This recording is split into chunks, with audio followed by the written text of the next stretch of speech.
Nay,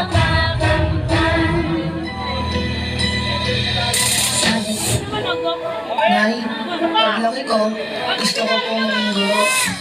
Ang hirayang manuwaring ay sinaunang katagang Tagalog na nagtataglay ng retorikal na kahulugan na reach your dreams, abutin mo ang iyong pangarap. Abutin